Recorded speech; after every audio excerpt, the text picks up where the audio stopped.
Assalamualaikum warahmatullahi wabarakatuh. Segala puji bagi Allah, Tuhan semesta alam, yang telah memberikan kita nikmat iman, Islam, serta kesempatan untuk bertemu kembali dengan bulan suci Ramadan di tahun 1446 Hijriah ini. Salawat dan salam semoga tercurah kepada junjungan kita Nabi Muhammad Sallallahu Alaihi Wasallam beserta keluarga, sahabat, dan umat beliau hingga akhir zaman.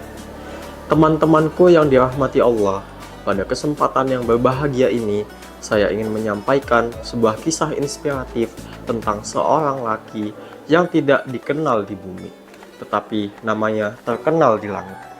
Dialah Uwais Al-Qarni, seorang pemuda dari Yaman yang memiliki bakti luar biasa kepada ibunya, hingga Rasulullah Shallallahu Alaihi Wasallam memerintahkan para sahabat untuk meminta doa darinya, yang tercantum pada hadis Sahih Muslim nomor 2542.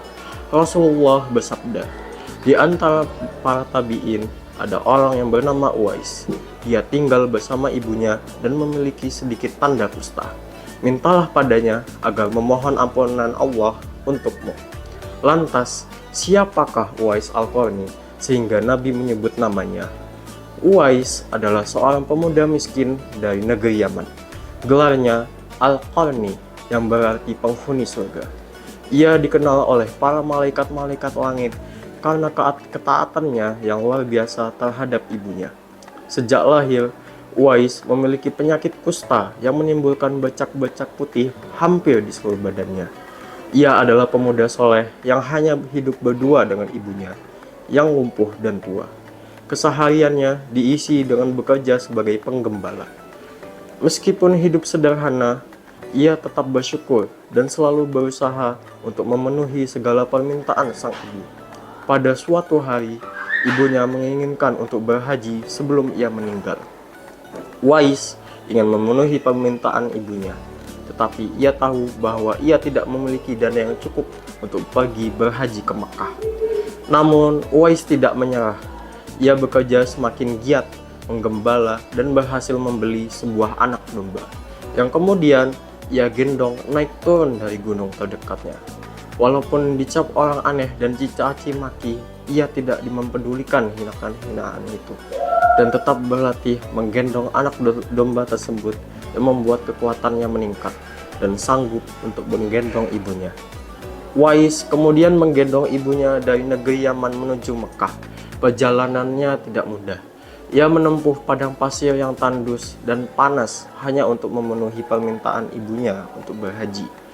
Ketika sampai ke Mekah, saat melaksanakan haji, sang ibu berdoa agar dosa anaknya diampuni Allah Subhanahu wa Ta'ala serta penyakitnya disembuhi. Alhasil, doa tersebut berhasil dan penyakit kusta Uwais sembuh dan hanya meninggalkan satu bercak putih di telapak tangannya.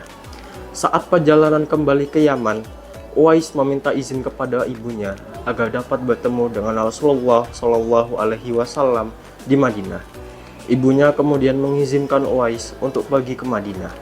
Di sana, Uwais menghampiri rumah Rasulullah Shallallahu Alaihi Wasallam dan berniat bertemu dengan beliau.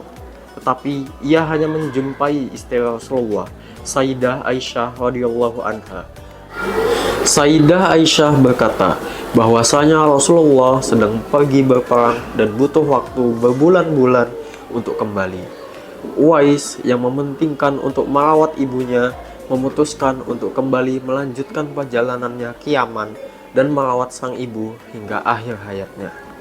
Teman-temanku sekalian, begitulah kisah Uwais Al-Qarni memberi kita beberapa pelajaran penting yang bisa kita ambil, yaitu 1. Berbakti kepada orang tua adalah jalan menuju kemuliaan. Allah mengangkat derajat Uwais bukan karena hartanya, tetapi karena kesolehannya dan kebaktiannya terhadap orang tua. Kedua, sedikit harta bukanlah alasan untuk tidak bisa menggapai cita-cita. Yang ketiga, selalu ada jalan untuk dekat dengan Allah. Uwais yang hidupnya sederhana justru lebih dikenal di langit dibandingkan di bumi. Keempat, Doa dari orang tua dapat mempermudah hidup kita. Jadi, mintalah agar kedua orang tua kita mendoakan kita. Sebagai penutup, mari kita renungkan.